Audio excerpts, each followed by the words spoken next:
So here with me is Mr. Solomon Dust from Ugandan Doom Metal band Vale of Amonition. Maybe you can just freely introduce yourself. Hi, thanks. Thanks for having me. So yes, the name is Solomon Dust. That's the band name, but obviously I do go by another name. Mm-hmm. I'm not going to disclose this just in case someone might stalk me. Yeah. But it's fine. Yeah. We are currently 35 years of age. Been doing doom metal for quite some time, probably about 15 years. My official, let's say, attempt to do like music maybe semi-professionally, I would like to call it that, was with my first band that I joined, which is Vale of Amonition. Cool. So you joined the band in 2016, right? Correct. Yes, I Yeah. did.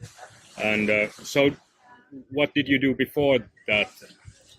It's funny enough. I used to just play guitar on my own, and I was at university most of the time. So when I was done with university, I had some free time, and I'm like, I think now I should, explore. Let me see what bands are playing. I want to go and see some like gigs, probably join a band. So I do the normal thing: go to Facebook.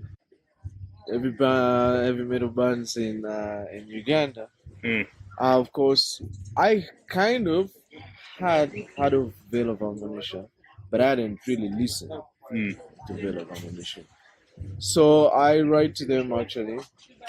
I write to Victor. I was writing to Vale of Ammunition at the time. Yeah. That hey, you know, um, I'm glad that you guys are doing something that's not in Uganda because they're the only ones who came out apart from threatening. And I'm like, when do you guys perform? On what days? I would like to come and, watch you guys play. Well, the Veil wrote back to me and it said, well, right now we're not really playing anything, but we will keep you updated. Of course, we got to talk, so what do you do? Currently, at the time I had no work, so I was like, I do practice guitar from time to time, and the Veil asked, oh, by the way, we are looking for a bassist. Oh, fortunate. I'm like, bass? I've never played bass before, but let's meet up and Let's talk. find out. Yeah.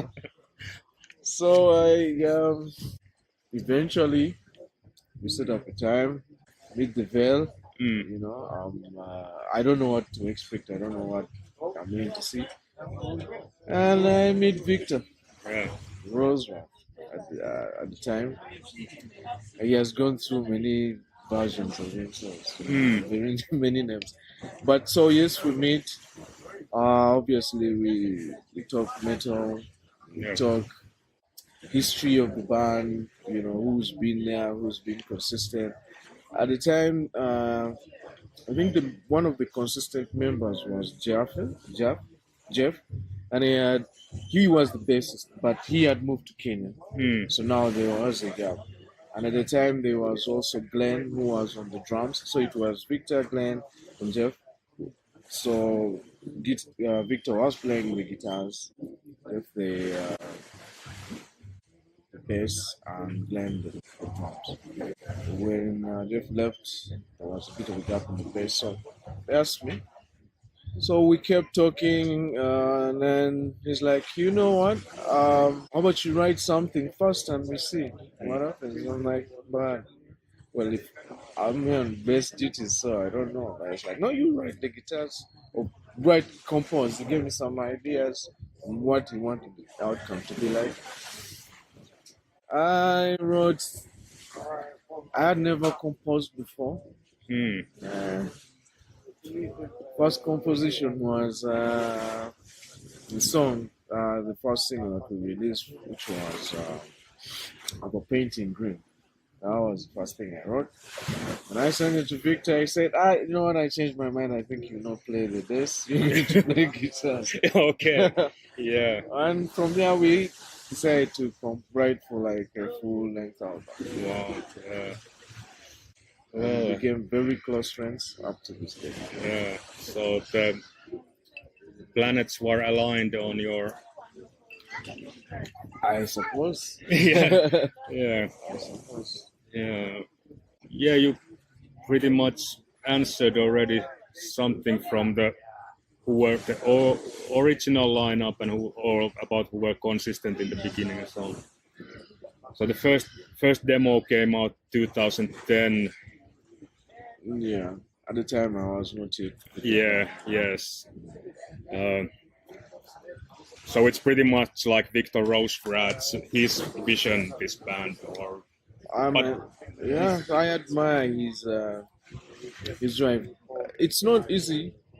It is really not easy. Even on a global scale, to stick to a band idea for so many years, it is not easy. So, great drive, great determination to form something as powerful as that and keep driving it. And for me, it was easy. When I met him, it was easy for us to resonate because I'm committed as well. You know, I'm like, yeah, if you're going this direction, we're going this direction. That's why I believe we've managed to stick together to this day. Yeah. Yeah, and how do you manage to stick together? Because Victor apparently lives in Canada and the rest in Kenya and you in Congo. Yeah. I believe it is an evolution with the times. You know, before you. Actually, when I joined in 2016, we used to meet every Friday. Every Friday to discuss ideas, you know, discuss direction, like real back and forth, like really, really, really strong back and forth. I mean, most of if you're like a duo in a band, or because at the time which we were, you're not really playing live gigs, so your focus is on writing music. So Yeah. how we managed to keep in touch, we just kept talking, you know, back and forth. Thank God for the internet, you know. At the time it was available, so we would just exchange ideas. I play something, I send it to him, he listens to it, he says, I don't know about this, maybe you should change this. He's the quality controller. So yeah. And it has been like that to this day. It's frustrating, of course, the writing takes long. Yeah, so yeah, he's the quality controller, and but you get to throw in ideas. The rest of you, yes. So that's pretty much what I was asking for. That it's not just a dictatorship, but it has a leader. Yeah, it does. And of course, the band has now kind of welcomed in a bit more people. Right now, we no longer just rely on just the two of us. Yeah. Yeah, there is Mordecai. He's in Kenya. He does the bass duties now. And of course, he doesn't influence a lot, but his input is very key because back in the first full length we wrote with Victor, and you write all the guitar parts, you write all the bass parts. Yeah. Quite a very long time in the studio, but now no need to do that anymore. Yeah. So okay, I was thinking about to ask a little about why there is so little metal bands from Africa in general. Like it's a huge continent. There's musicians. Why metal is so? I think it's just an exposure thing. You know, people are not exposed, and then also at the same time, it is a cultural thing. You know, unfortunately, you know, Africa in general are very Spiritual people, or I would say people who like are not very. It might sound wrong, but they're not very complex at their core. Like they're very. They prefer the simple things of life. They don't want to overcomplicate the life. So, and Africa is mostly. So most of them like to dance, rhythm and percussion, and the string instruments, of course, different. Africa has many tribes and many facets of cultures. So different. So we didn't have many string instruments apart from the one I know. It's like a I don't know how to in a law it's called an adungu, but it's like let's say how you would see a harp or in a way. We have in Finland something called kantele, which is Yeah, maybe similar. I don't know, but and then we had the tampion, but it was mostly mostly like percussion. rhythm. Yeah, Yeah, very rhythm based. yeah, And heavy metal, on the other hand, is obviously okay. Some genres are very heavily rhythm driven and very percussive, but the audible, like they can't dance, like you can't dance to heavy metal, exactly.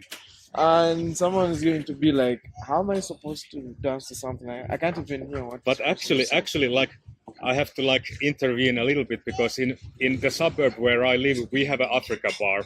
It's called Kippari. It means the sailor or something like this.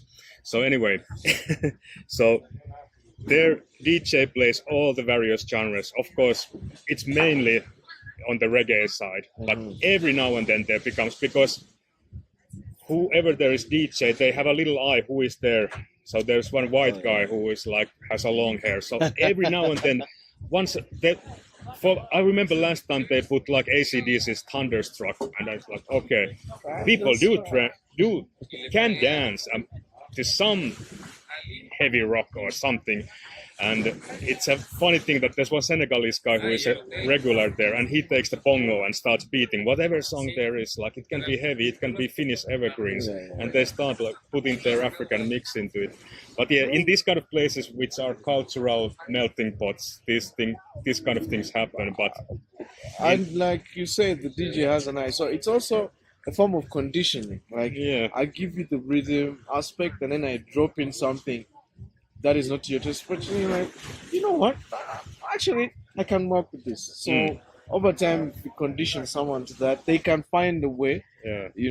But what I meant originally, why there are so many, very few metal bands in Africa, and you can't just see it in Africa, and it's the world in general to accept heavy metal has been. It's just that on the African side, it was a bit harder. And it was obviously associated with, evenness, like how the rest of the world it was. I remember at the time when I was still in secondary school or high school, if you may say. So as you're growing up as a kid, we don't have many radio stations playing heavy metal or rock. You just listen to what's available.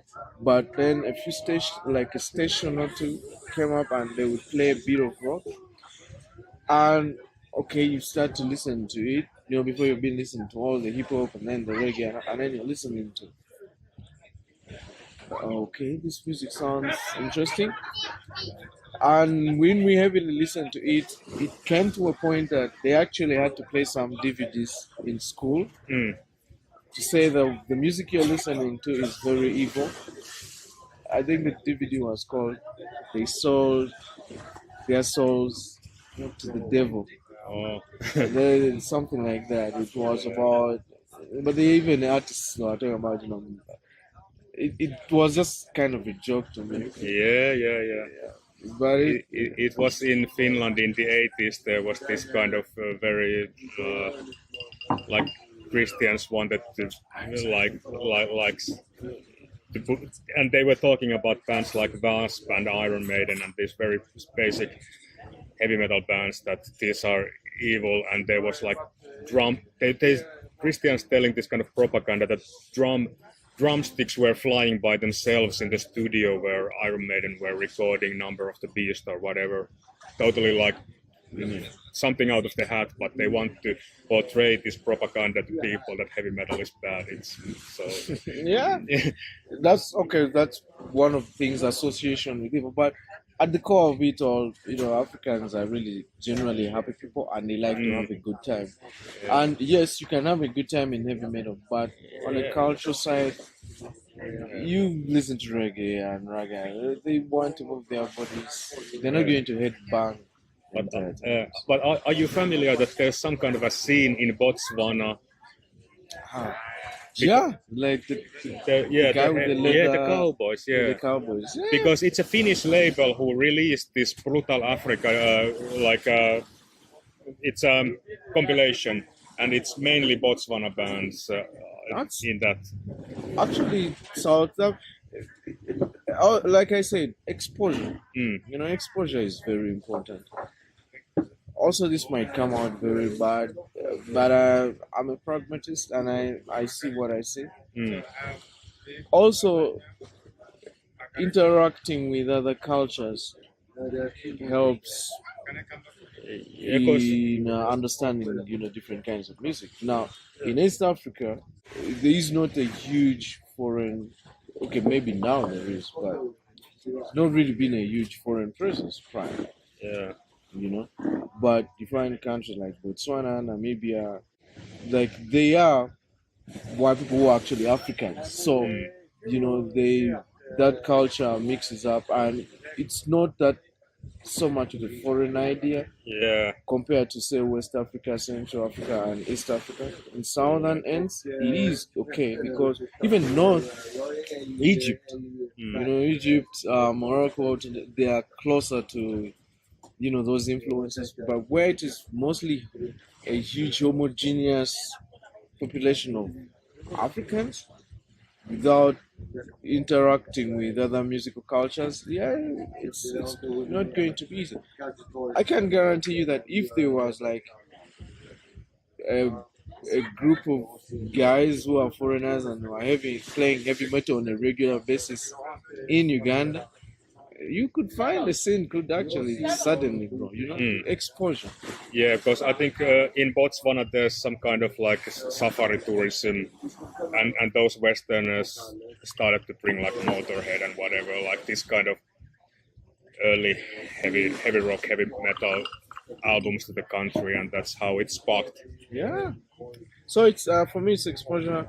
It's also the idea of exposure also comes from meaning that there is a bit of a lack of understanding and associating the music with, when you see the people who are playing this music in leather pants, they are putting on face paint, corpse paint, they are wearing studs, they are having long hair. No African parent is going to be like, my child, I think that is okay. Yeah.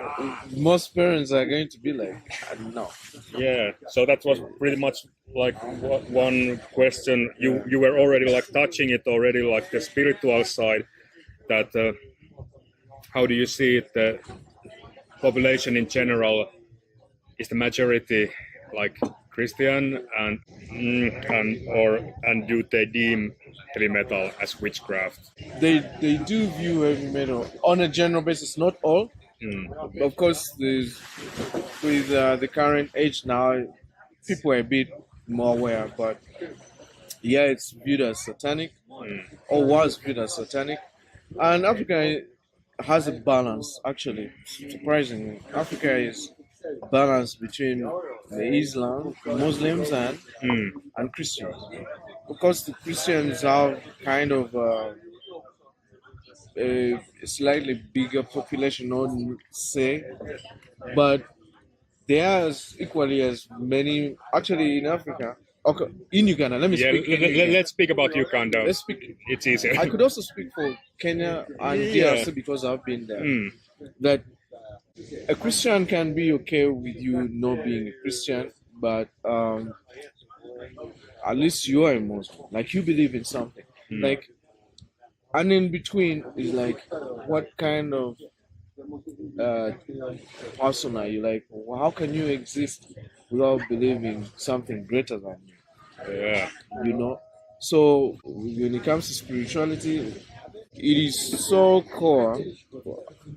I think even generally for people, but say for African, it's so core that at least if you are like if you're Christian, Christians and Muslims, even families will not mix, but at least if a Christian is talking to a Muslim, they will respect kind of the Muslim because they know this person is believing for something greater than themselves. Mm. But if you are an individual who does not believe in a higher power, something is suddenly wrong with you. Mm.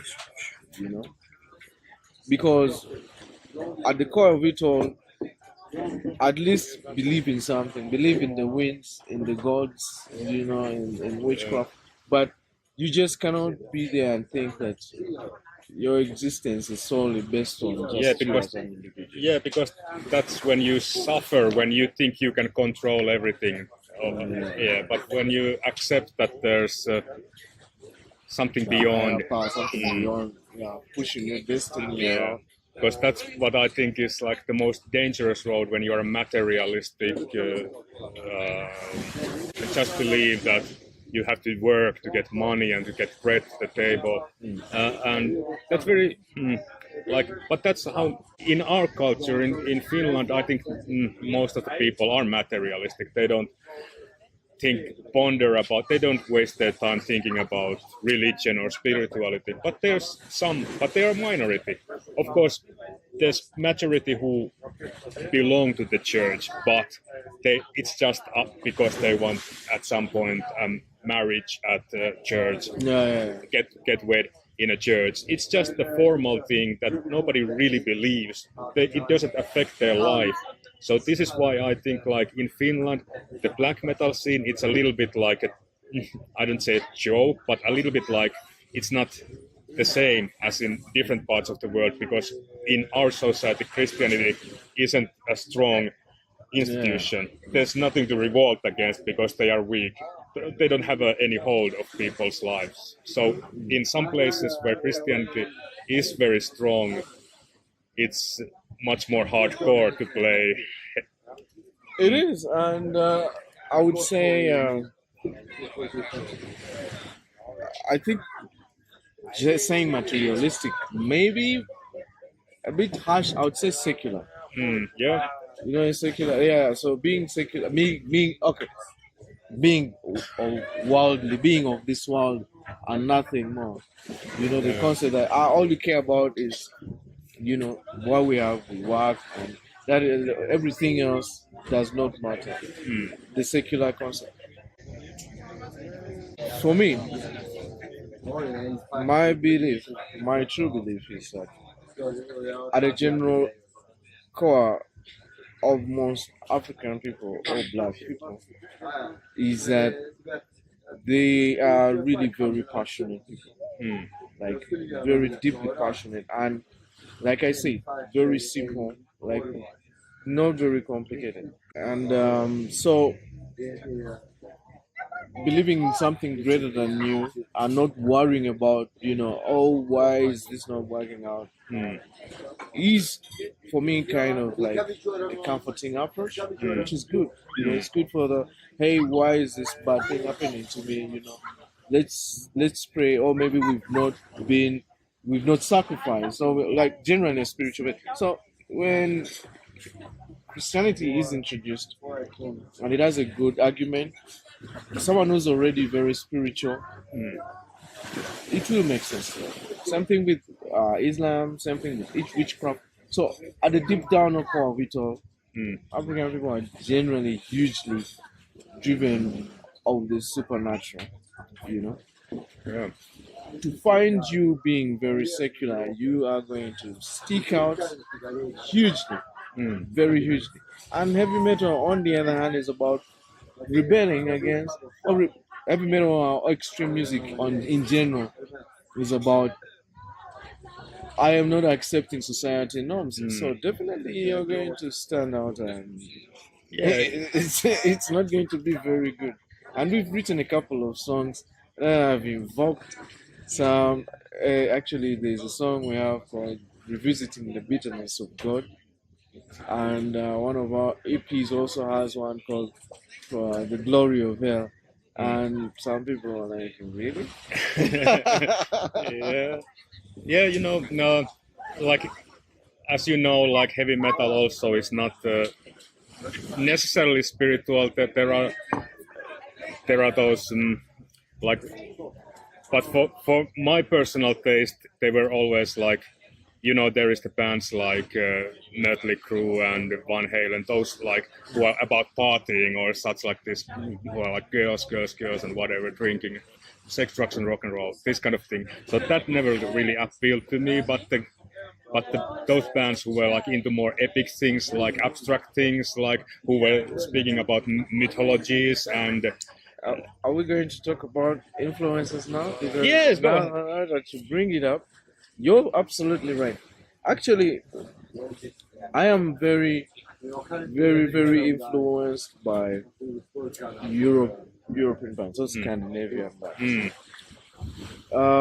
Because you're right, the lyrics, maybe it goes back to the spiritual aspect, because when the lyrics are, when you sing about, like you feel like you're going places. It's, you know, it's about the cosmos. You know, it's about loss. It's about grief. It's melancholy. You know, it's not sex, Yeah. drugs, and I resonate with that 100%. Those are things that for me influence me, and I believe I know I cut you off. You probably have a thought. Maybe let me No, let you we are finish. interviewing you, so not me. No. But maybe let me let you finish your thought before I continue. Okay, it was, yeah, just about my personal taste that those bands who were about sex, drugs, and rock and roll, that they were they were less serious. They were about partying, and I was always feeling myself as how do you say, an outsider in the society. So those things were far from me. So always like I wanted, maybe there was deep inside me something that I wanted to believe there's something larger than me, and that's maybe why in an early age those kind of bands that were speaking about mythologies and especially this epic thing, like for example one of the favorite bands for me is Virgin Steel, which isn't But that, you still kick ass. yeah, and they are about Greek mythologies mostly, also Roman, but that kind of thing that that's there's nuances of, it's not just about darkness and like this kind of mainly, but there are so much nuances because the frontman David Diffey, his father was a opera like actor, so he wants to do this heavy metal opera thing, and there is so much nuances of emotions and so on, and it's so much larger than life. So this kind of thing always appealed to me, the epic heavy metal thing. So okay. I hope, yeah, maybe just clarify some people might say, oh, they're saying heavy metal. But when I say heavy metal, I mean like metal in general. Yeah. Black metal, doom metal, metal death. I'm saying metal in general. I'm just using heavy metal for context. But anyway, you're right. You're definitely right because remember what I said before that Africans in general are very spiritual people, but I think also the human being is also spiritual in a sense, and that energy is going to be directed in one way or another. And yeah, definitely, when I listen to certain metal bands, I get carried away. Is that spiritual? Maybe I don't know.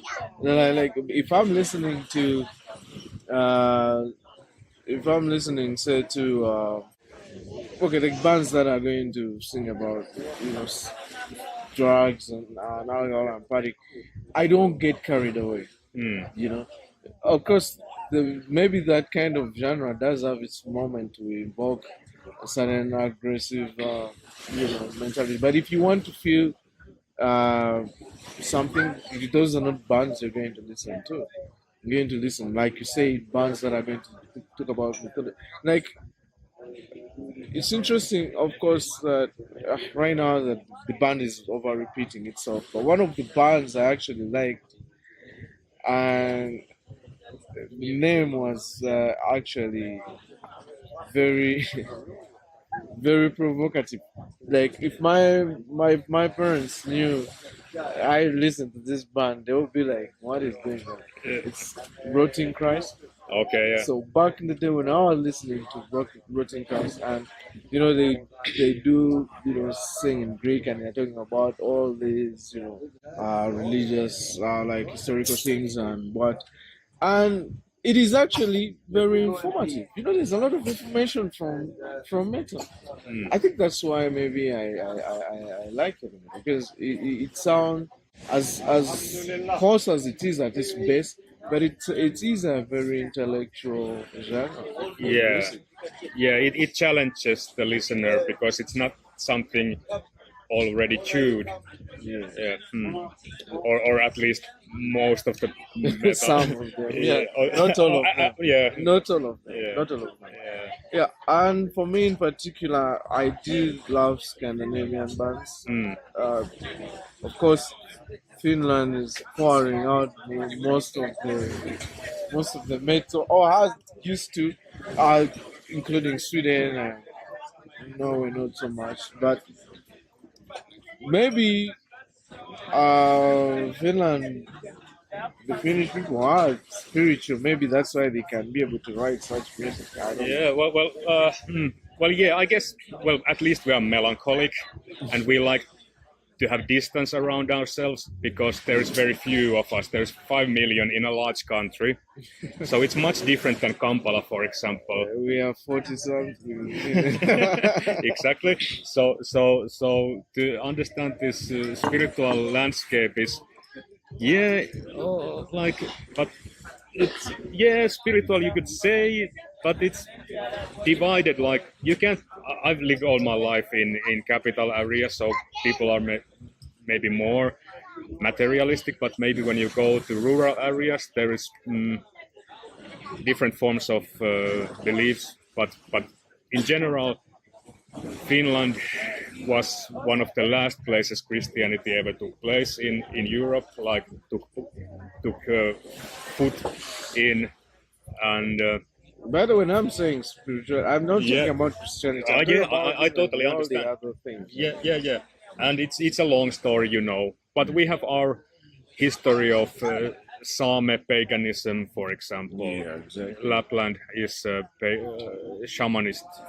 Paganism is spirituality. Exactly. And that kind of thing can be heard in Beherit, for example, which is like our first wave black metal band, who are now again making gigs after decades of hiatus. Oh, Yeah, okay.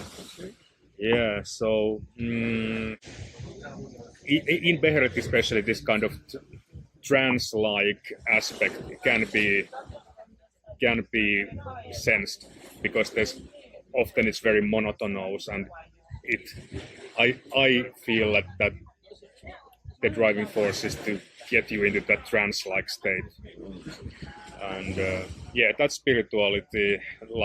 But yeah, I know very well Christianity is not the same thing as spirituality, but it's not the point of this interview. We could talk about it forever, but yeah. So okay. So Vale of Amonition is definitely a doom metal band. Which were the doom metal bands that influenced maybe you or maybe the band itself?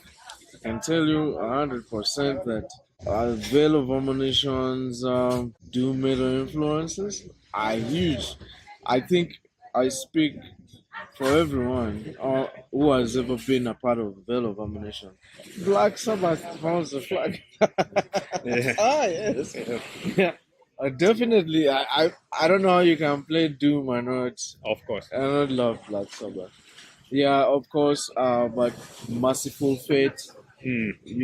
Yes. Some of the bands are going out of my head. But this is I'm speaking general of not these are not personal, but I'm saying like general Vale of Ammunition. Wow, Solitude Attainers. Whoa, yeah. you know. Mm. Solstice, of course, that's a bit new. That's a bit new now. Um, wow, Moby Danger, Yeah. Moby Danger. Of course, huge mention, kudos. My Dying Bride. Whoa, yeah, I love them. Yeah, they did. They really, for me, they influenced at least my early writings Yeah, in a huge way. yeah, but I have to say something about My Dying Pride because they just recently released news that the Writers. the singer has departed, and now they have some Finnish Yeah. guy taking part, Oh, and I everybody, need even, to catch up on my social medias. yeah, Finnish guy? yeah, and people are like, even Finnish people are like, well, that's not gonna be My Dying Pride. Like, who Yeah, cares? It's a we all Finnish know guy. it's Aaron who's Yeah, my dying bride. yeah, But yeah. he's in another band which sounds like Paradise Lost. So maybe he always wanted to do Paradise Lost music and Yeah, he got his chance yeah, and eventually. you know they did. My Dying Pride did this side project called Christ Blood back in 1990, Okay. and okay, nobody knew that it was them because there was no internet or everything. They Yeah. made a very lousy cassette tape, self-printed on white, black, some blurry shit, and it was called Christ Blood. And they said it's from Iceland, and it was like some. It's really raw sounding, like, But yeah, OG stuff. yeah. And now you can know it was actually the My Dying Bride wanting to do this Something. mystical black metal project, which is they try to sell it out as something Icelandic, even though they are British men. I think artists like you probably can't have an idea going into a band in the beginning, but because it is a joint effort, maybe there are maybe two drivers who are writing the direction for the band. Mm. But I think as you grow up and you want to change direction, it's where now band members start going out and forming side projects to go and relieve their old ideas of back in the day, you know. So I wouldn't be surprised if some members of My Dying Bride said that project again. You know, Yeah, you yeah, never know. yeah. But it's Yeah, that's another thing I was about to mention. That in doom metal, the scene itself, it doesn't matter to the fan base too much. Are you Christian or pagan or Satanist or whatever? Because there are bands. Yeah, Black Sabbath were pretty much like they were Christians and they just tried to portray Satan as some metaphorical evil, and it's something to be afraid of. I think it's all what heavy metal does. I think they have. Oh, well, some may take it seriously, but for me, I always be like, I think they just do it to poke at Christianity and to just disturb them and make fun of them. But, yeah, but there are much clearer examples of Christian bands. For example, like 100%. Impending Doom, I think is a Christian. Trouble. Candlemass has already also. Candlemass is now Christian. Well, Candlemass is actually also one of Vale of Amonition. Yeah, well, they have at least like a song. One album is called "This Tales of Creation," for example. They are not fully Christian, but they are not afraid to make a fully Christian The Bible is a very rich book to pick influence from. Exactly. I wouldn't mind writing an entire album based off the Bible. Mm-hmm. You know, it has its merits and it has its definitely downside. That one. But it's a good book. Yeah. Anyone should read the Bible. And I don't think, and you're right, like doom metal, you're not judging whether someone is pagan or you're just listening to like the concept that someone is trying to implore. Yeah. So to mention, yes, Candlemas is up there, and obviously so many other influences that I cannot mention fully right now. Yeah. But for me, on my end personally, definitely Catatonia is up there in influences. A bit new, but Swallow the Sun. Yeah, that's Finnish band. Yeah, I love Swallow the Sun. Well, it's already probably more than 20 years old, but it's not one of the pioneers. It's not exactly. That's why I say a bit new. Yeah, yeah. Because by the time I started getting access to metal, what you could get access to was what could be available for you to listen. You couldn't listen to the underground stuff, not in Uganda.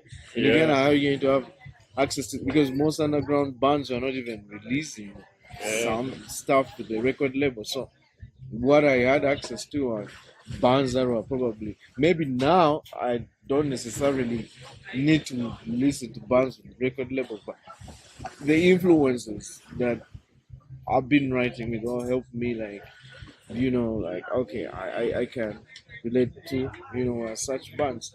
Yeah, let me tell you a little bit about doom metal in Finland. Okay, I have to mention Reverend Bizarre. They were not the first. They were not the first doom metal band by far in Finland, but they created, I think, through them, the curiosity towards doom metal was reborn.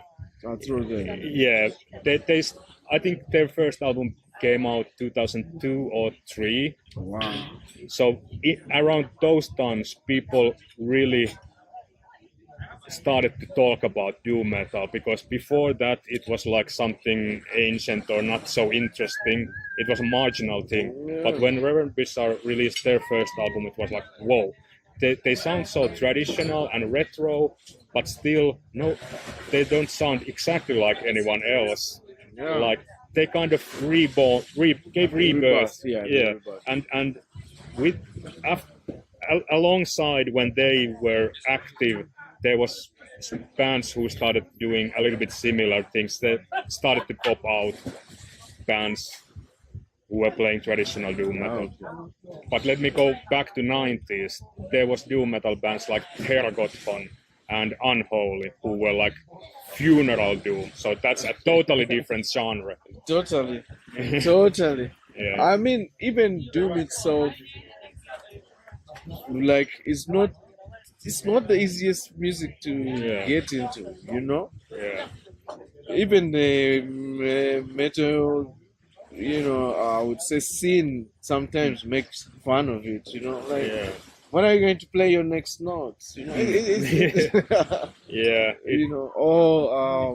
Why are you singing epically all the time? Because Primordial. I love Primordial is also one of the influences. Just needed to mention.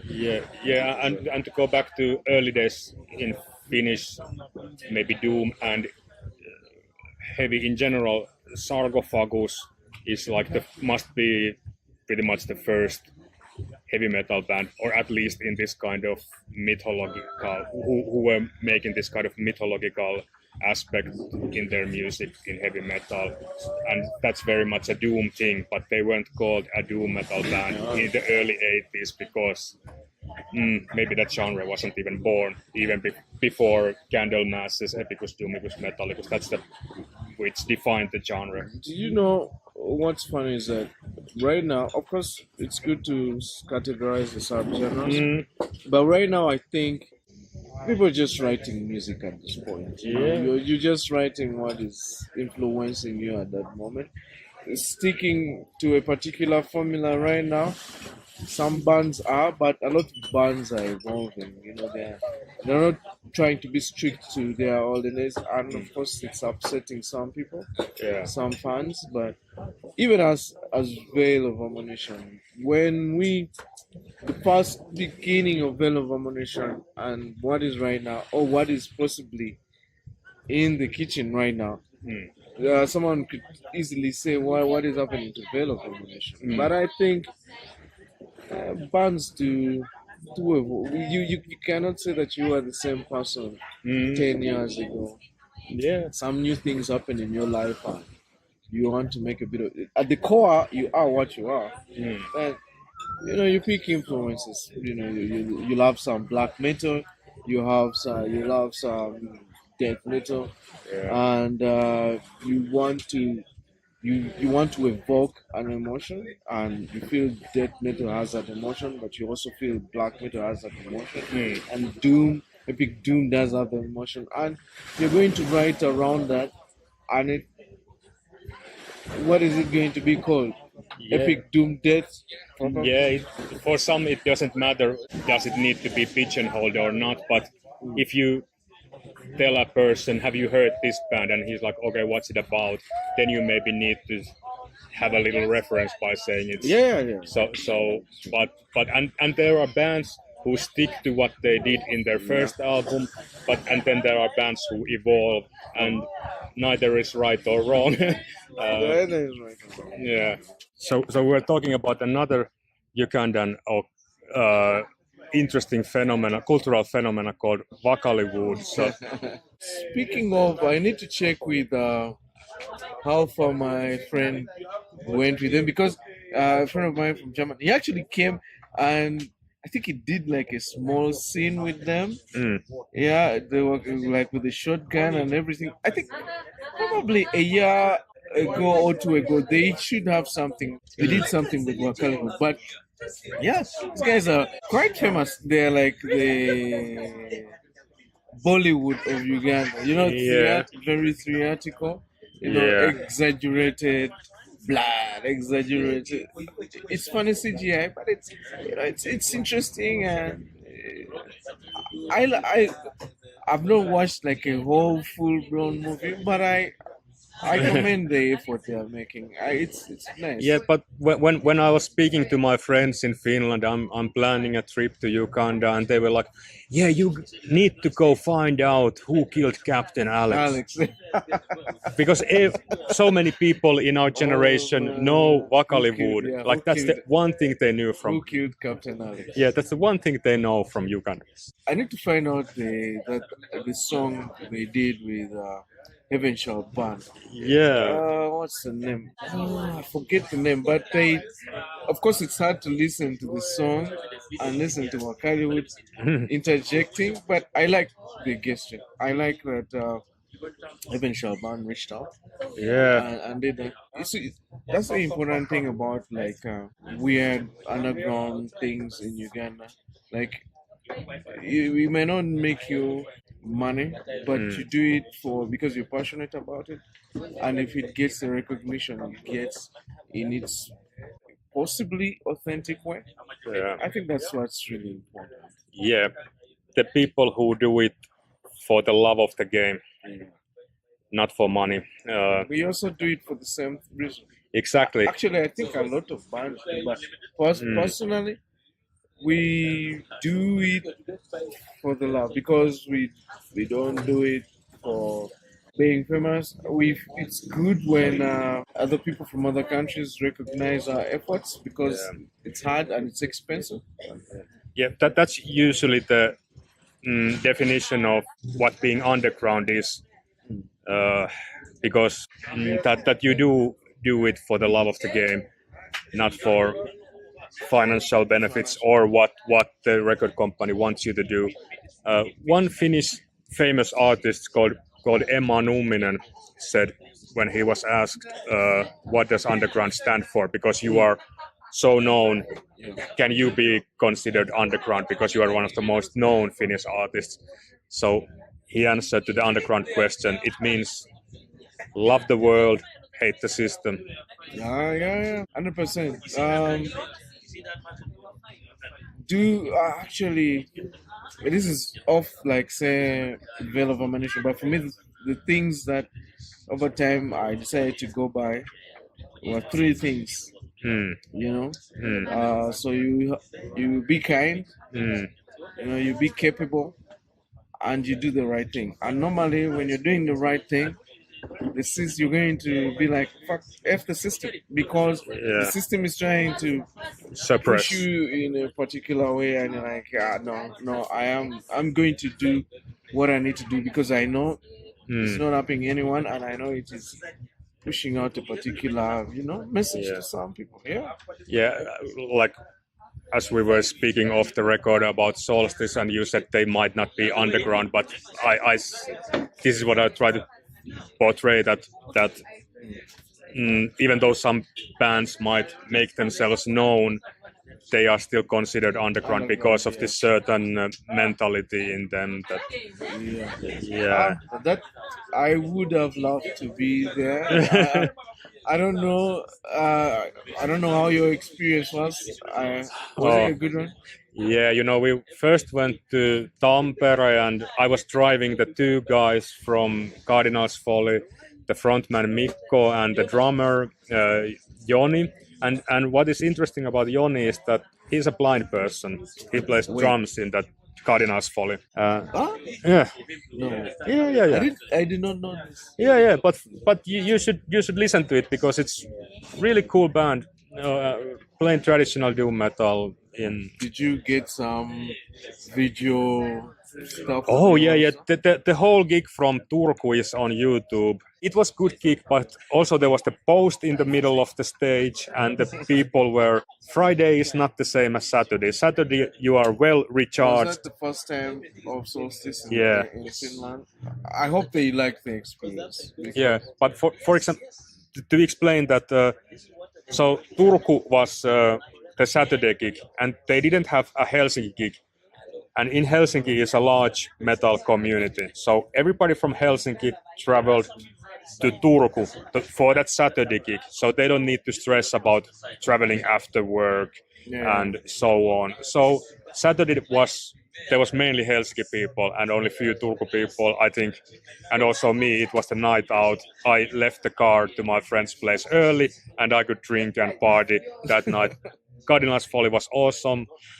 Solstice was fucking awesome, and that gig can be found on YouTube. I will check it out. Yeah. It's on your channel. No, it's someone else's, but I will link it to you. Okay. Yeah, and then we go on Sunday to Jyväskylä, which is a long way. Like these cities, Turku and Helsinki, they are on the very south coast. Tampere is like 170 kilometers north, and then there's Jyväskylä, still nearly 200 kilometers from there, or not that much. Anyway, more than 100 kilometers from Tampere north. And the Jyväskylä gig is Sunday, and it's quite, it's not that big city. And Sunday gig, there was like 20 people. It wasn't, no. it didn't seem like it's like beneficial, but we did it for the love of the game. And we want to support Heavy Metal Thunderstrike in Jyväskylä. Did you advertise well at Solstice? I think so. Well, I didn't. I did advertise, although I'm not part of the Metal Warning. I'm You're just not a the driver. manager, yeah, No, I'm just a driver for this time. But they asked me to promote it as well, so I did put out the flyers and so on. So I think it was nearly 1 year. No, not 1 year, but at least 6 months before the gigs. It was like announced this is gonna happen, and the same guys are gonna do late June next year, Japanese band Sabbath and Peruvian band Anal. Sabbath is coming to Finland. Finally. They did come like around 2008, but it's been a while. After that, I think they haven't been. So yeah, it was well promoted, and I think Turku was sold out, and so was probably Tampere. I've not had a live enjoyable experience in a while. Yeah. So believe me, when I hear you say that you are driving Solstice around and you know So have you been outside Africa? outside Africa, unfortunate as in terms of a band or as an individual. As your individual? I have, but not very far. Unfortunately, I've only been to the Middle East. Yeah. Because there's the visa issue, of course, if you would like to travel. No. Actually, now that you say this, so 2020, time for COVID. Actually, Vale of Amonition was invited to play a festival in Germany. Whoa. Yes, but we had some travel challenges with the band members, especially Victor. But I had already processed my visa and it was all approved. So thankfully, the one of the tour organizers, Dennis, brilliant dude, is like, you know what, Solomon, still will be a good experience for you to come watch the festival. It's the Tonus Metal Festival in Germany. It's annual, and he actually reached out to a band. I forget the name now. so it's thrash band, and they were like, I could perform a song with them. You know, they sent me the tabs and everything. We had practiced everything. I was supposed to go. This is 2020, mind you. March. I was supposed to go in March. COVID hit. Yeah. Oh, too bad. Yeah, and then 20 earlier this year, 2024, again. I was supposed to go again for the same festival, but now this time as an honorary invite to just experience the festival because I missed the other one. And then again, now this time it wasn't that it wasn't COVID this time. Now it was visa issues because the application time was a bit, I believe, short, and then we didn't know that the process had changed. They were using now a proxy in between before you would go to the embassy direct, get your, if I'm getting or I'm not getting right away. But now you are in between a proxy, so the proxy is you can't know, you're not interfacing with the embassy, and it created challenges. Oh, Yeah, but yeah, in terms of traveling the music, Germany has been, even next year might be a possibility. I don't know if Dennis hears this. We could make it happen, but no, only the Middle East, unfortunately. Yeah. So, what do you think if we would start to wonder about an idea of you performing in Finland? Would you consider? Are you kidding me? If there would be some other mentionable bands and you? No, I will speak. I will speak for Vale of Amonition, and I will speak for myself.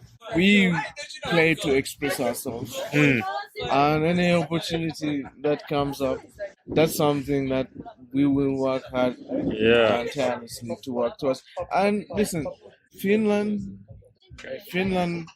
for me is one of like the parents, if I may say, to metal, doom metal, heavy metal, death. So performing in such an area, 100% would be glorious. Yeah, there's some kind of gallop of that in which country there is most metal bands in relationship to the population, and it's definitely Finland.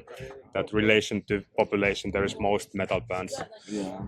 I believe like there was, I do not know, but maybe in my mind it was like there was a healthy competition between Sweden and Finland in terms of metal music. But for me, I always lean towards the Finnish side. Okay, nice to hear. But when it's related to the population, it's also unfair competition in that, because we are like 5 million people, and I don't know how much Sweden's are, like probably closer to 15 million. I'm not gonna check it out, but I feel like they are nearly 3 times more people in the country than possibly. Yeah. So of course we are getting older now. Responsibilities are getting a bit tighter and harder now, but we do what we love. We love what we do. Sorry. Yeah, because it wasn't clear to me in the first place that are you a live performing band? We are a live performing. We played live. Some with a bit of challenges, but when we need to play live, we play live. Cool. We play live. We like I told you, we have some members in Vale of Amonition.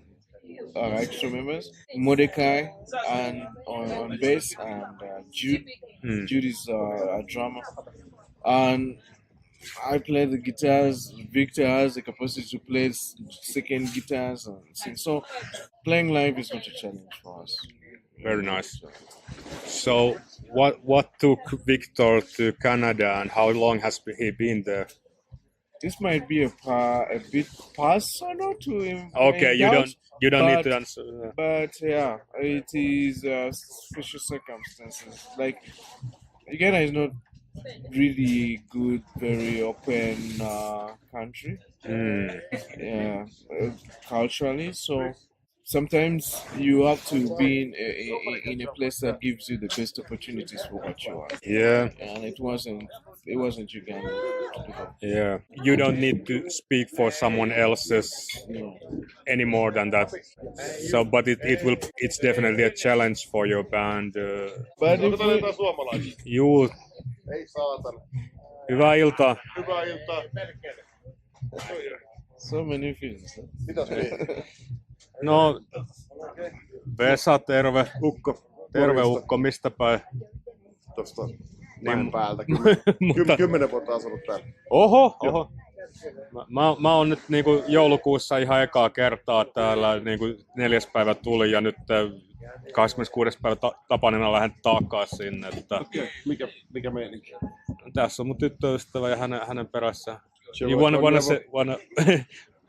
wanna say hi to my fellow Finnish ukko Helen? Mistä päin sieltä? Helsingistä, Mistä päin? Kontulasta. No niin, me oli vähän aloin sanomaan, että menee ehkä itäänpäin minun arvaus. Eikä edes Lähi-Itään. Joo, koska se on hyvin eri maailma kuin niinku Helsinki niinku yleisesti.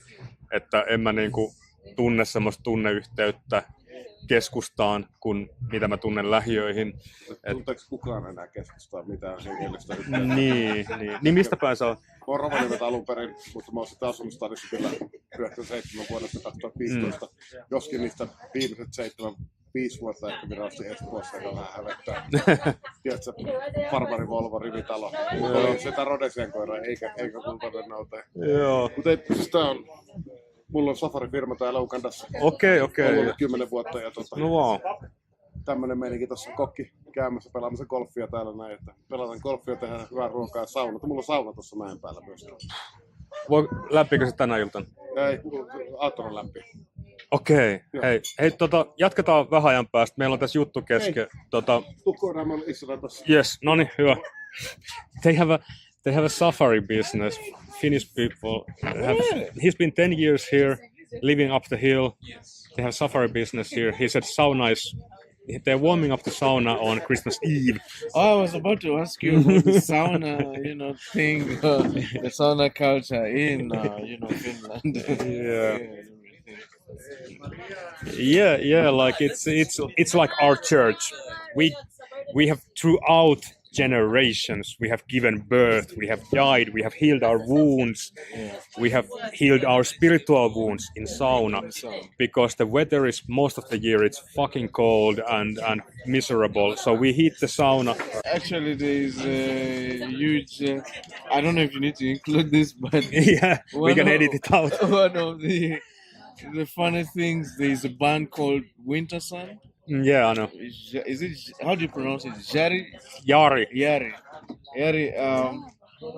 Yeah. He did a GoFundMe page to build the studio to record the second album for Winter Sun. And then it took so long, and then people said, this guy went and built a sauna. Instead of recording the album. Oh yeah, the latest. I understand the latest album. It's called Time Too, but it took very much time. So, I have listened to Vale of Amonition quite briefly, but I can have the sense that this is some reasonable stuff. Like it's definitely doom metal, and like it's something to be taken seriously. Because when you hear there's a band from anywhere in Africa, you can have a little prejudice towards it, and you can have a listen and think, okay, I listened to it once, I'm not going to listen to it again. But Vale of Amonition definitely is a serious band. And for example, that there is that one album cover where it's like a bonfire and then there's people around it. So there is some influence from those tribal voodoo maybe. Yeah, tribal, yeah. If you do notice, the drumming on the earlier releases was a bit very tribal. It was very intentional to derive that tribal element. Listen, like I said before, spirituality will always be a part of us. And at the core of it, you want to invoke something and human in what you're trying to do. Yeah. So definitely with whatever we write, whatever we try to put in there, it might in some cases it may not seem so or sound so, but it's 100% very, very, very tribal driven Yeah. at the core of it all. Very Yeah. tribal. Because sometimes when band is at, of course, you are developed band already. It's not, but your early releases have that primitive, Yes. and some bands make it. Some bands are just like a little bit humorous because of that, but there's like when you have that subtle touch, you can be like a little bit lousy but still believable. So that's what you got. Like, for example, the band in Finland called Minotauri is a doom metal band, and this guy Arska has many projects. For example, Morningstar was one of the early doom metal bands in Finland, and that has a little. The early Vale of Amonition things have a little bit of the same thing that Morningstar, some of the releases have. I'll say it is more of like you don't care about. It's kind of irony, but you so when you're writing music, you're probably writing it for someone else, but most importantly, you're writing it for yourself. Yeah, You're releasing it, and so whatever it is that we sound like, be it a bit primitive sometimes, a bit serious sometimes, we are doing it for ourselves. And of course, there is a danger of like, say, you have people who like a particular sound about you, and then they see you've changed the sound, and then they're going to say, "Oh, you're no longer who you are." There's the danger of that. But like I said before, everything we write is very intentional in how we feel and at the core of how we feel. Always, always, always, yeah, there will be that. What is the word that voodoo? Instinct at the core of us. Yeah. I don't know how deep into this I should go, but saying this, but I've witnessed this in the Christian community that if you try to point out that I have interest in going to, can we go to tribal tribal gathering, and then they might give this backlash that they communicate with the dead. That's not what we do in our Christian community. 100%, 100%. Yeah. They are like tribal rituals or clan rituals that are sometimes required to be performed. But on the Christian element, it's no. I have a situation like some Christians do heavily believe, not all, but there are sections of some, because even in Christianity, you have the Catholics, the Pentecost, and there are some in there who actually do believe that the issue of clans and clan customs and norms actually considered demonic and satanic. Yeah. Which is weird. I've been to Sunday services twice. Today we didn't go because yesterday we were traveling and so on. But it's interesting. I mean, I go there out of curiosity. And last time the pastor was saying, "Is there witches around?" I kind of felt like maybe I should raise a hand or something, but I was like, maybe it's not. No, it wouldn't be wise. It would be wise, but it's been interesting. But I don't. It's not like I'm standing as a polar opposite to them. I find it interesting as well, and they are one of.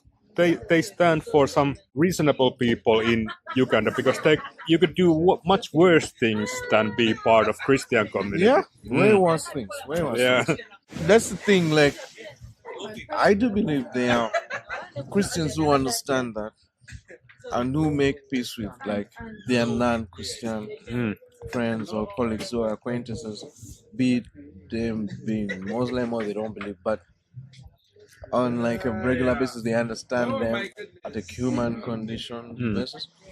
But then there are those who would never get it.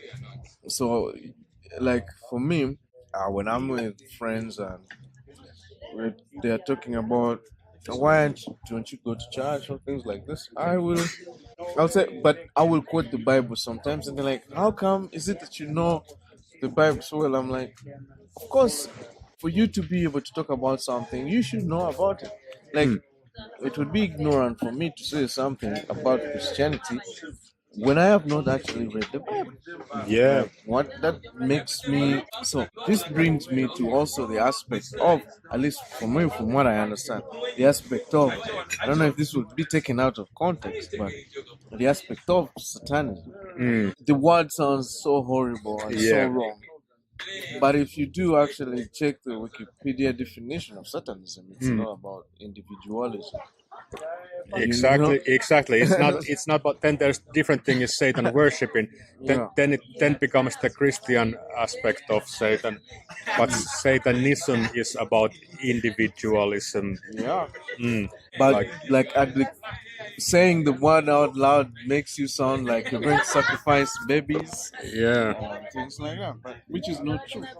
I guess this is a dive back into the spirituality aspect. I need to take a picture of my pizza because it's the first most Italian pizza I've seen. Because the pizzas in Uganda are more like pan pizza style, like the American pan pizza style. Really? Yeah, they are very thick from the bottom, but this is thin. Thin crust. Yeah, the best pizza in Uganda is here. At least, well, I don't. Even taste wise. Taste is good, yeah. When you add a little Tabasco. By the way, speaking of Tabasco, like my first introduction was when I was in 5th grade, aged 11, and to our grade became the first Somali guy. Before that, we had in my grade there was never any Africans. You've never seen it. Yeah, but in year 95, to our class became a Somali guy named Muhammad. And when we are in the school diner, every meal that is served, he puts Tabasco and the Finnish mustard. Well, this is not Finnish mustard, American. yeah, but every dish, whether it was pizza or pea soup or rice soup with some sweet berry sauce beside it, he would put Tabasco and mustard. And it was a little bit like even in ice cream he put mustard. And, even in ice cream? Yeah. And we were like, did you ever ask him why? I think it was more like he wanted to make a spectacle out of. But this was pretty much my first African friend, so I apologize. But did you ever ask him why he was doing that? I think yes. And the answer probably is that he really likes those tastes. That's all. How can you judge? But we loved him because he was a little bit rebellious for the conservative Muslim society, because he was criticizing why do we have to learn by heart the Quran in Quran school in Finland. Yeah. Like we have to learn by heart all the sentences that is in the book, and if we don't remember some, we are being beaten by belt or by fist. So he criticized it a lot, and he was into very much like he liked Western music like Aerosmith and all, a little bit like that. He was playing ice hockey. He was more leaning towards. Okay, he was 95. He was already 11, so he was born in Somalia, came here as an immigrant, but he criticized it and. He became a friend because of this, that he didn't just eat it without biting not swallowing without biting this that is been fed. Where is he now? No, unfortunately I lost contact. We were just together at the 5th and 6th grade, and where he went to the upper grades, I don't know. And he has so typical name, Muhammad Ahmed. How can I find? A very common name. Yeah. So you play soccer? Yeah. Last year's, unfortunately, less. Always been playing soccer? Well, it was in my youth. It was more just like a hobby that we were playing with friends in the local yard, and I never had the courage in my younger age to break the barrier of entering a team. I thought I'm a little bit chubby and they will bully me and whatever. I'm not to be taken serious. I should have gone, but I was too shy, whatever. It was only at my adulthood that I was part of forming a hobby team. It was called FC Impalers. FC Impalers? Yeah, and it had the Vlad the Impaler logo here. And yeah, so part of us were metalheads, part of us not, but it was like the team. So that sparked the hope and all the kind of taste to playing in a team. And then I went to a little bit more serious team called PESA team, which is a pub team in our local neighborhood. Of course, we played 7th division then, which is not nowhere near professional, but we were playing serious, and it was a serious hobby, so to speak. Because in my suburb, I was always feeling I'm an outsider, but through football, I felt I'm a little bit at least accepted. So it's soccer, football is it's popular. Somewhat, yeah.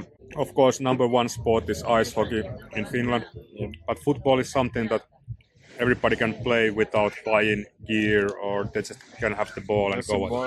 Yeah. And nowadays, we have so good fields. In my childhood, in the 90s, there was these gravel fields mostly, but now there is artificial grass everywhere. In my neighborhood, there is probably more than 5 artificial grass fields.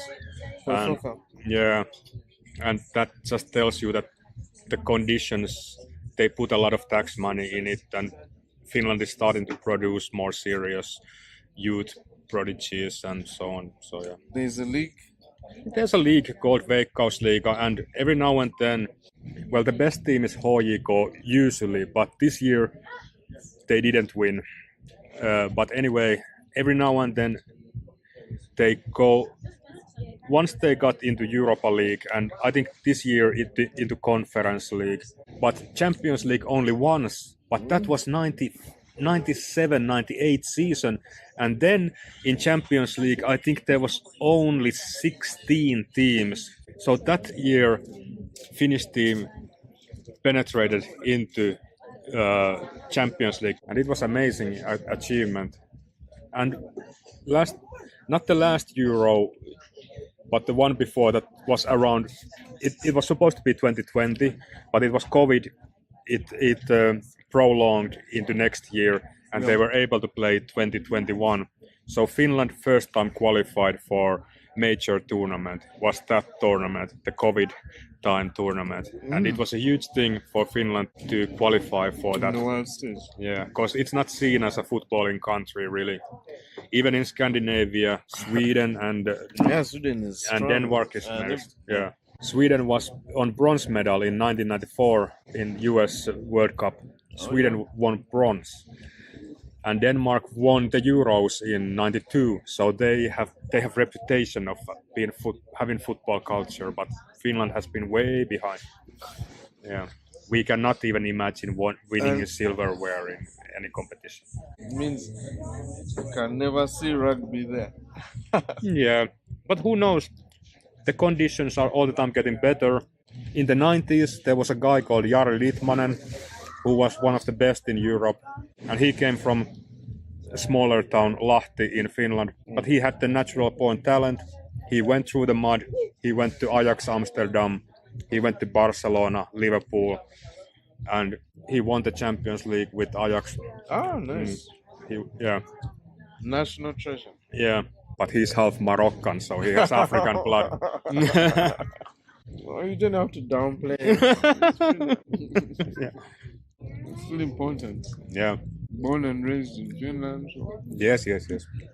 Because in football is a form of art. Like you have to, or you don't have to, but the best players like have the hawk eye vision that they don't need to see where their teammates are, and they just sense it. Of course, there are more rough players who just defend or tackle or whatever, but then there are those who are 1 in a million who have this, who are playing. He was playmaker, so he knew where to pass, he knew how to rhythm the play. So he was he's called king in Finland. Kuningas. Yeah. But yeah, I don't know. Maybe we have a rugby league, but I'm not sure. You're not sure? Not sure. I think maybe it is in some years it is active and some years not. I can't say anything because I don't know, but because I heard it, some people talk about it that I think they tried a rugby league, but then it went out and came back again. Not rugby union, but No, in Finland it's not such an interesting thing. it's funny as much as I was about to say Uganda is a small country, but we do have 40 million people. Exactly. But interestingly, though, rugby is sort of a consistent sport. It is not the most prominent sport in the country, but it is one of the most consistent, in addition to soccer. And as much as it doesn't have a huge following, at least on the global scale, it does appear from time to time. And for me, of course, just like every kid, you grow up playing the soccers, you play the crickets, you play all the weird things. But the day I got introduced to rugby, I cancelled all other sports. I said, I think that's the thing that I want to do. Yeah, I understand. Yeah, for me it was like we have 4 seasons. So summer, spring, autumn, football, winter, ice hockey. Like that's the thing that we had in our suburb field. It is put to ice in the winter. So we skate and we play ice hockey. But when the temperature goes above 0, of course, then ice melts and you start playing football again. So that's like where community kids come together. Seasonal sports. Basically. Yeah. And when I was young, like 10 years, 11 years old, I could spend the whole day at the field, whether it's football or ice hockey. I go in the morning, I go home when the sun sets, and I don't feel hunger or... You're a kid. Yeah. Yeah. Kids don't feel those things. Yeah. But yeah, like as I said, I went into football like quite late. We formed that hobby football team when I was 22, and then joined this local pub team for 4 years. And we also went to this certain thing called Swamp Soccer World Championships. We have Swamp Soccer World Championships. It happens in Finland every year. Swamp soccer. Yeah, so swamp is something that it's not solid. You can sink in. Yeah. You can sink there, and you have to use like electrician tape to put your shoes around your ankle so they don't stay in the yeah, so they don't sink. Stick in the mud. Yeah. And yeah, so it was quite an experience.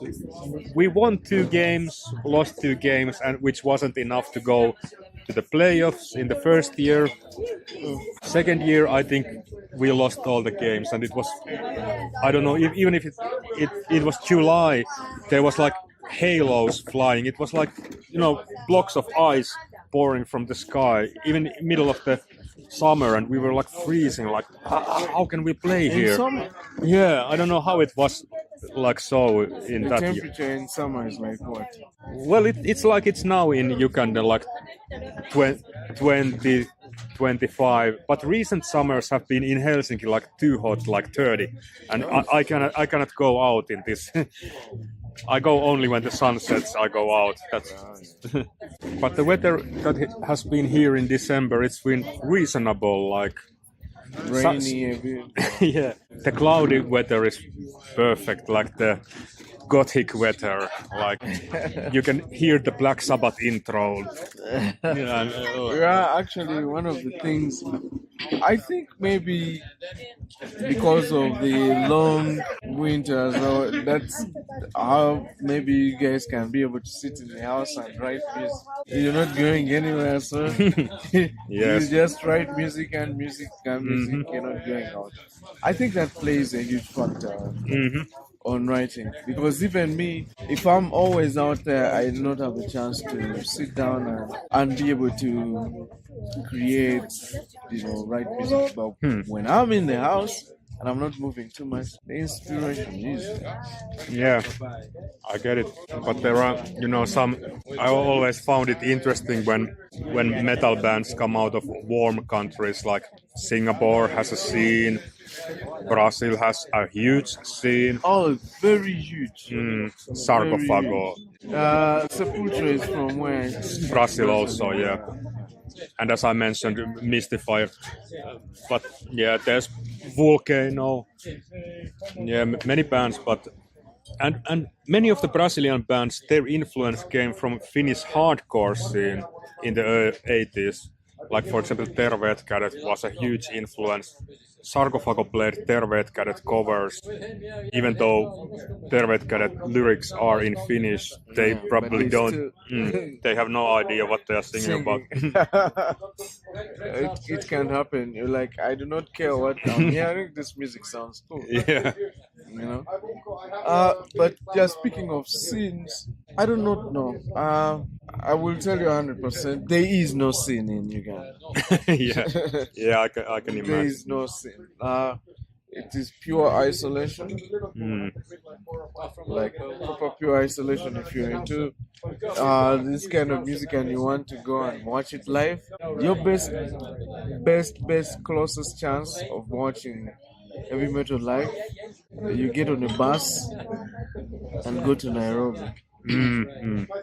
Because at least for them, they have a bit of consistency in terms of like trying to their bands is trying to stay active, because for them they have way more bands compared to Uganda. And one thing we do appreciate, or what we loved about them, is that whenever they were trying to do their things, they would try to invite us to play. So that gave us an opportunity to perform, live gigs. But in terms of Uganda, I think the only entity that ever invited us, as far as I know, in the beginning maybe there could have been something before I joined. Well, but Nyege Nyege was the only one which tried to invite us to. Oh, Yeah. But Victor is not. interested about. No, he was not here at the time, Oh, yeah. so that did not happen.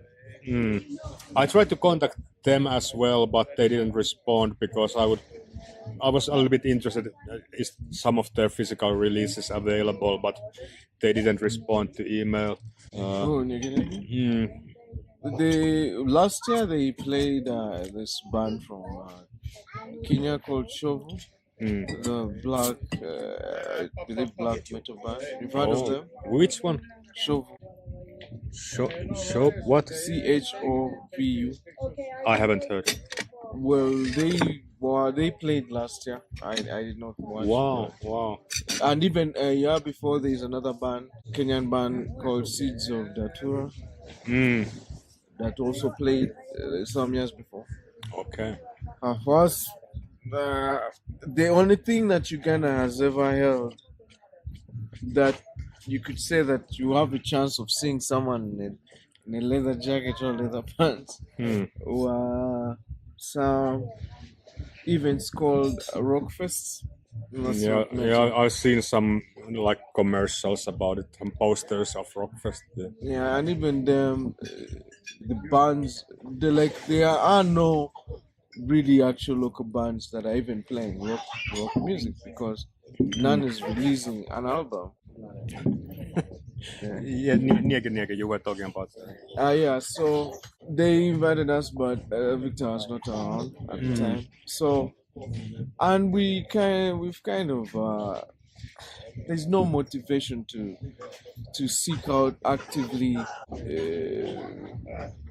Maybe we do have an obligation to reach out to the local community, but the local community has not been very welcoming. I can guarantee you that before I did join the Vale of Amonition, there used to be a radio station. I don't listen to radio anymore. Called Touch FM. They would have like segments or sections in the day where they would play rock or metal requests, like an hour you request, like it's in quotes metal and rock. When I say metal, meaning like chances are there were nothing underground was going to be requested. So there was a DJ that they reached out to give, hey, can you promote our band to play? And the DJ, the thing, he said, no, your stuff is a bit too hard. Hmm. Maybe if you play some covers, we just said, nah, I think we Yeah, it shouldn't would be waste such time. huge compromise for why. Yeah. And What if you're reason? telling me to play Candlemas cover, yeah, Yeah, maybe. but But nobody will know. you're playing, telling me to play an Aerosmith cover now. Yes, I know. That's not right. That's not going to Yeah, that's what the audience would like to hear, something they could relate to. And Yeah, if you ask a lot of people, okay, do you listen to, well, the common thing everyone says, oh, I listen to everything, and you're like, are you sure? Uh, and yeah, the term they use for it is like, you listen to that heavy rock, we call it heavy rock, yeah, and in my friends, not very many. yeah, Yeah, so there's no scene here. There's no. yeah, and even Niege Niege, which is a big thing, kind of. It's a tourist attraction, like Big cultural thing. yeah, like people travel from Europe and maybe America to that festival. But like here, it's locally, it seems like it's a little bit of a not accepted thing, or at least in the Christian community, they see it as something like it's promoting. It's a free sex and sexual rights festival, pride movements, so and so. I wouldn't use the term conservative because conservative has a lot of facets, but Uganda as a nation is a bit very conservative. So if you have an event and even they are sharing pictures of people probably not wearing that much, people wearing corpse paint, people wearing weird things. Some Like people, neon lights and neon colors. Actually, this is an interesting thing that Nyege Nyeges, I think it is still even a thing now, that before the Nyege Nyege starts, they bring a shaman to make a perform so that it does not rain on that day. Yeah. So a Christian will see that as Witchcraft. right. You're promoting devil worshipping. Yeah. This is Yeah. not good. So even from the president of the event, before the event can start, they're already saying that someone has to come and bless the day so that my friend, it's going to appear that way. And then you have bands. If you look up Shovu does like theatrics. They like to look weird and they experiment with their sound. Definitely, such a band playing on such an event. Of course, there are so many other components also experimenting at Nyege Nyege, because people are there from different places. But you will find that most of the people who are experiencing Nyege Nyege to the fullest or appreciating it are going to be people not from. They're going to be Kenyans. They're going to be people from like different individuals, and that is a sad thing because it would be nice to have. You say like Nairobi has Kenya has the Nairobi Metal Fest. It hasn't happened for quite some time, but they used to have some fests called like the Undertone, where bands go and play. We do not have a metal fest here. Which bands are you going to invite? You're going to invite Kenyan bands. You're not Yeah, going to afford them. yeah, that's very much what I understand. That Vale of Amonition is the only serious metal band from Uganda, and also I wouldn't want it to be like that. I would actually love if we had like 5, 6, 7 bands playing in Uganda. It would be really good because then, as Vale of Ammunition, we can, actually be able to say, oh, we are going to play a serious gig because there are going to be people there. But Victor gets on a flight from Canada. I come from the Congo, and we get Mordecai from Nairobi and Judah, and then we come and rehearse. And there's no one interested. yeah. It's sad a bit. It is actually sad. So does Victor come often to here? So you're able to rehearse?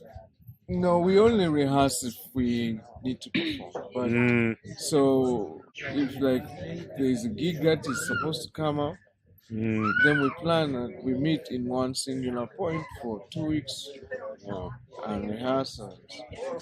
So, but most of the time it's you better be individually practicing. Yeah. And then when it's time to perform, it's like you've been playing together for like 6 months in the same rehearsal. Yeah. So I will do my part to make you active. Hopefully in future you will make a Finnish tour. But I can guarantee you, that is not even a hope. That is like, please make it happen. yeah. It can happen. It's just hopefully through this interview people will get the spark that they will get. I've been spreading around your name to friends in group chats and whatever. Listen to this band, it's serious, and I don't know how many have taken it like this might be serious. Nobody has really said anything, but hopefully from the interview people are like, this is interesting and let's work on it. And if it wasn't for me being working right now in Congo right now, because I have a contract there that I'm trying to do, I would actually be in, because actually we do record in Nairobi. That's also another sad part, that no studio here understands what, at least in the personal experiences we've had, no studio here understands how to record what we are recording. Yeah. And that's why we had to actually go to Kenya. Actually, I go to Nairobi to record my parts. Yeah. That's weird. But yeah, if I wasn't in DRC for these months that I've been there, right now I would actually be in Nairobi recording, because we are writing a new album. Wonderful. Looking forward to it. Yeah. Hopefully it will invoke some voodoo. Yeah, exactly. Yeah. I feel good about it. It is we try to do something different with everything that we are doing, but it's all threaded and it's the same.